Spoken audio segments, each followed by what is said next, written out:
জানিয়ে দিব এই মুহূর্তে পাওয়া সর্বশেষ গুরুত্বপূর্ণ আপডেট বাংলা সংবাদ। বিদেশিদের কাছে ধর্ণা দিয়ে আওয়ামী লীগ ক্ষমতায় থাকতে পারবে না বলছে রিজভী। এবং জানিয়ে দিব ক্ষমতা হারানোর ভয়ে সরকার উল্টাপাল্টা বকছে বলছে মান্না। এদিকে বাসায় যাওয়ার মতো অবস্থা নেই খালেদা জিয়ার। এদিকে দুই বিচারপতির পদত্যাগের দাবিতে ৪৮ ঘন্টার আলটিমেটাম। আরো জানিয়ে দেব বিএনপি নেতারা সিঙ্গাপুরে চিকিৎসা নাকি ষড়যন্ত্র করতে গেছেন। সর্বশেষ জানিয়ে দিব যে দলে হিরো আলমের যোগ দেওয়ার গুঞ্জন। শুনছিলেন সংবাদ শিরোনাম, এখন বিস্তারিত। তবে তার আগে অনুরোধ থাকবে ভিডিওটিতে একটি লাইক এবং কমেন্টস করে জানিয়ে দিন এই ভিডিও সম্পর্কে আপনার মূল্যবান মতামত। আর হ্যাঁ বন্ধুরা, অবশ্যই এই ভিডিওটি আপনার ফেসবুকে শেয়ার করে ছড়িয়ে দিন আর জানিয়ে দিন আপনি কোন জেলা থেকে বা কোথা থেকে আমাদের সংবাদ শুনছেন এবং দেখছেন। বিদেশিদের কাছে ধর্ণা দিয়ে আওয়ামী লীগ ক্ষমতায় থাকতে পারবে না বলছে রিজভী। বিএনপির সিনিয়র যুগ্ম মহাসচিব রুহুল কবির রিজভী বলেছেন, বিদেশিদের কাছে ধর্ণা দিয়ে আওয়ামী লীগ ক্ষমতায় থাকতে পারবে না, শিগগিরই তত্ত্বাবধায়ক সরকার গঠিত হবে। রোববার জাতীয় প্রেস ক্লাবে এক প্রতিবাদ সভায় এসব কথা বলেন তিনি। রিজভী বলেন, ক্ষমতাসীনদের পদত্যাগ ছাড়া বিকল্প কোনো পথ নেই। কিছুদিন পর দাবানলে সরকার পালানোর সুযোগ পাবে না। এর আগে সকালে ঢাকা বিশ্ববিদ্যালয়ের কেন্দ্রীয় মসজিদ প্রাঙ্গণে জাতীয় কবি কাজী নজরুল ইসলামের ৪৭তম মৃত্যুবার্ষিকীতে তার কবরের বিএনপির পক্ষ থেকে শ্রদ্ধা জানান রিজভী। এ সময় তিনি বলেন, ফ্যাসিবাদের দুঃশাসন এবং মত প্রকাশের স্বাধীনতার বিরুদ্ধে যেভাবে জাতীয় কবি কাজী নজরুল ইসলাম দাঁড়িয়েছেন, আজও তা অনুপ্রেরণা যোগায়। তিনি আরো বলেন, যেখানে মত প্রকাশের স্বাধীনতা নেই, কথা বলার স্বাধীনতা নেই, সবসময় একটি ভয় আতঙ্কের পরিবেশের মধ্যে অতিবাহিত হচ্ছে, সেখানে আমাদের কাছে একটি উদ্দীপনার নাম, প্রেরণার স্থল হচ্ছে কাজী নজরুল ইসলাম। সাংবাদিকদের প্রশ্নের জবাবে রিজভী বলেন, কেন্দ্রীয় নেতৃবৃন্দ যারা বিদেশে গেছেন তার চিকিৎসা নিতেই গেছেন, তাদের নিয়ে অপপ্রচার, মনগড়া, বানোয়াট খবর ছড়ানো হচ্ছে। শ্রদ্ধা জানানোর পর দলীয় নেতাকর্মীদের নিয়ে রিজভী নজরুলের কবরের পাশে ফাতেহা পাঠ ও দোয়া মাহফিলও অংশগ্রহণ করেন। ক্ষমতা হারানোর ভয়ে সরকার উল্টাপাল্টা বকছে বলছে মান্না। সরকার ক্ষমতা হারানোর ভয়ে উল্টাপাল্টা বকছে বলে মন্তব্য করেছেন নাগরিক ঐক্যের সভাপতি মাহমুদুর রহমান মান্না। রোববার সাংবাদিক শফিক রহমান এবং মাহমুদুর রহমানের বিরুদ্ধে মিথ্যা ও ষড়যন্ত্রমূলক রায়ের প্রতিবাদে আয়োজিত এক প্রতিবাদ সভায় প্রধান অতিথির বক্তব্যে তিনি কথা বলেন। জাতীয় প্রেস ক্লাবের সামনে এ প্রতিবাদ সভার আয়োজন করে গণতন্ত্র ফোরাম। মাহমুদুর রহমান মান্না বলেন, সরকার ক্ষমতা হারিয়ে যাওয়ার ভয়ে এখন উল্টাপাল্টা বকছে, বিভিন্ন দেশে দেশে ঘুরে বেড়াচ্ছে, কিন্তু কেউ কথা বলছে না। আমেরিকা তো বিপক্ষে গেছেই, যারা উন্নত দেশ, পশ্চিমা দেশ, তারাও বিপক্ষে গেছে। তাদের পায়ের তলায় কোনো মাটি নেই।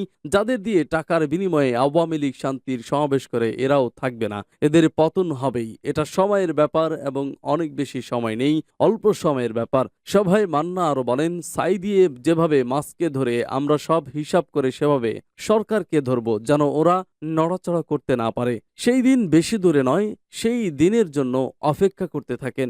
সামনের মাসের মধ্যে আলামত দেখতে পারবেন। ওবায়দুল কাদেরকে উদ্দেশ্য করে তিনি বলেন, ওবায়দুল কাদের সেদিন বলেছেন, বিএনপি যদি ক্ষমতায় যায় তাহলে আওয়ামী লীগ এক রাতের মধ্যে শেষ হয়ে যাবে। মানে কি, আপনারা নিজেরা পটল তুলবেন?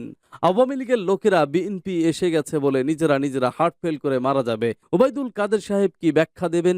উনি কি বোঝাতে চেয়েছেন? বিএনপির নেতারা বিভিন্ন জায়গায় বলেছেন ওনারা প্রতিশোধের রাজনীতি করবেন না। যদি তাই হয় তাহলে আপনারা মরবেন কেন? আসল কথা কি জানেন? পাপ যে করে তার মনের মধ্যে পাপ বোধ থাকে। যতই ধান্দা করুক, যতই চালাক হোক, সে জানে সে যে পাপ করেছে। হয়তো জনতা জানে, সবার উপরে আল্লাহ জানে। সুতরাং তার মধ্যে মৃত্যু ভয় আছে, গ্রেপ্তার হওয়ার ভয় আছে, তার মধ্যে জেলে যাওয়ার ভয় আছে। তিনি আরো বলেন, যে দেশে পঞ্চদশ সংশোধনীর মতো একটা বেআইনি আইন সংসদে পাশ হয়, সে দেশে আপনি কোর্টের কাছে বিচার পাবেন না, সংসদের কাছে। বাসায় যাওয়ার মতো অবস্থায় নেই খালেদা জিয়া। অসুস্থ হয়ে হাসপাতালে চিকিৎসাধীন খালেদা জিয়া এখনই রিলিজ পাচ্ছেন না। তাকে বাসায় নেওয়ার মতো শারীরিক অবস্থা এখনো হয়নি। কবে হাসপাতাল ছাড়তে পারবেন সেটিও নির্দিষ্ট করে বলতে পারছেন না তার চিকিৎসকরা। গত 18 দিন ধরে রাজধানীর এভারকেয়ার হাসপাতালে চিকিৎসাধীন সাবেক প্রধানমন্ত্রী খালেদা জিয়া তার অবস্থা সম্পর্কে তার ব্যক্তিগত চিকিৎসক বিএনপির ভাইস চেয়ারম্যান অধ্যাপক এজেডএম জাহিদ হোসেন বলেন, খালেদা জিয়ার নানা শারীরিক জটিলতার কিছুটা উন্নতি হয়েছে, তবে সেটাকে ভালো বলা যাবে না। এখনো হাসপাতালে তাকে আরো নিবিড় পর্যবেক্ষণে রাখা প্রয়োজন বলে চিকিৎসকেরা মনে করছেন। সে কারণে তাকে আরও কিছুদিন হাসপাতালে থাকতেই হবে। তিনি যোগ করেন, খালেদা জিয়াকে হাসপাতাল থেকে বাসায় নেওয়ার মতো তার শারীরিক পরিস্থিতি এখনো হয়নি। প্রসঙ্গত, গত 9ই আগস্ট সন্ধ্যায় স্বাস্থ্য পরীক্ষার জন্য খালেদা জিয়াকে এভারকেয়ার হাসপাতালে ভর্তি করা হয়। সেই থেকে তিনি ঢাকার এই হাসপাতালটিতে চিকিৎসাধীন রয়েছেন। তার লিভারে জটিলতা বেশি, কিছুটা উন্নতি করলেও এখনো ঠিক কতদিন হাসপাতালে থাকতে হবে সেটি এই মুহূর্তে সুনির্দিষ্ট করে বলতে পারছেন না চিকিৎসকেরা। তিনি শনিবার টেলিফোনে যুগান্তরকে বলেন, ম্যাডামের স্বাস্থ্যের অবস্থায় স্থিতিশীল, জ্বর নেই, তবে পুরনো রোগগুলো জটিলতার সব রয়েই গেছে। দুই বিচারপতির পদত্যাগের দাবিতে 48 ঘন্টার আল্টিমেটাম। নিজেদের শপথবদ্ধ রাজনীতিবিদ বলে উল্লেখ করে বক্তব্য দেওয়ায় আপিল বিভাগের দুই বিচারকের পদত্যাগ দাবি করে 48 ঘন্টার আল্টিমেটাম দিয়েছে জাতীয়তাবাদী আইনজীবী ফোরাম। অন্যথায় নতুন কর্মসূচি পালন করা হবে বলেও ঘোষণা দেন তারা। রবিবার সুপ্রিম কোর্ট আইনজীবী সমিতির দক্ষিণ হলে ফোরামের আয়োজনে এক সংবাদ সম্মেলনে এ আল্টিমেটাম দেন বিএনপির আইন সম্পাদক ব্যারিস্টার কায়সার কামাল।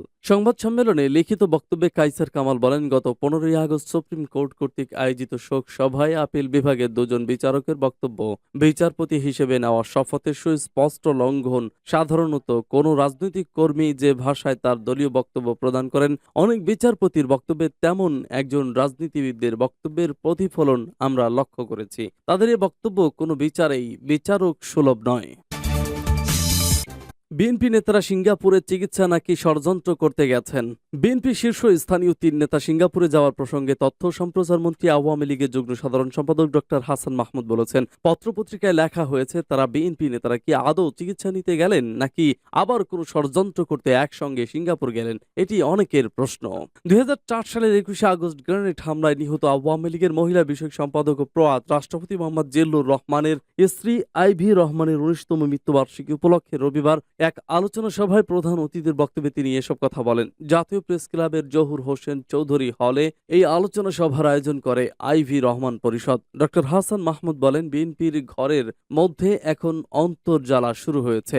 পত্রিকায় দেখলাম চট্টগ্রামে ছাত্রদল বিএনপি অফিসে তালা লাগিয়ে দিয়েছে। কখন যে নয়াপল্টনের অফিসে যুবদল তালা লাগিয়ে দেয় সেটি দেখার বিষয়। তাদের ঘরের মধ্যে এখন অন্তর্জালা শুরু হয়েছে, নইলে ছাত্রদল বিএনপি অফিসে তালা লাগানোর কথা না। এই অন্তর্জালা শুরু হওয়ার কারণ হচ্ছে বিদেশিদের কাছে বারবার ধর্ণা দিয়ে কোনো লাভ হয়নি। বিদেশিরা তাদের দাবি দেওয়া তথাকথিত তত্ত্বাবধায়ক সরকার, নিরপেক্ষ সরকার, এগুলোর প্রতি কোনো সমর্থন।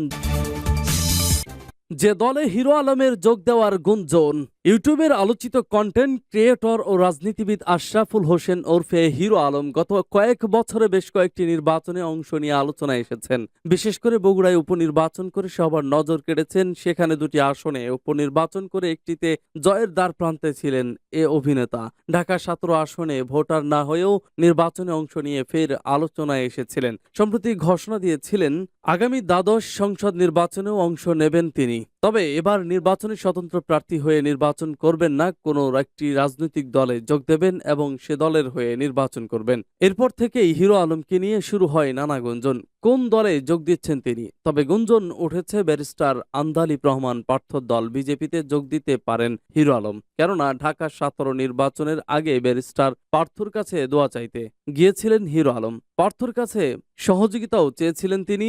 এ বিষয়টি গণমাধ্যমে ব্যারিস্টার পার্থ নিজেই জানিয়েছিলেন। এ থেকেই ধারণা করা হচ্ছে বিজেপি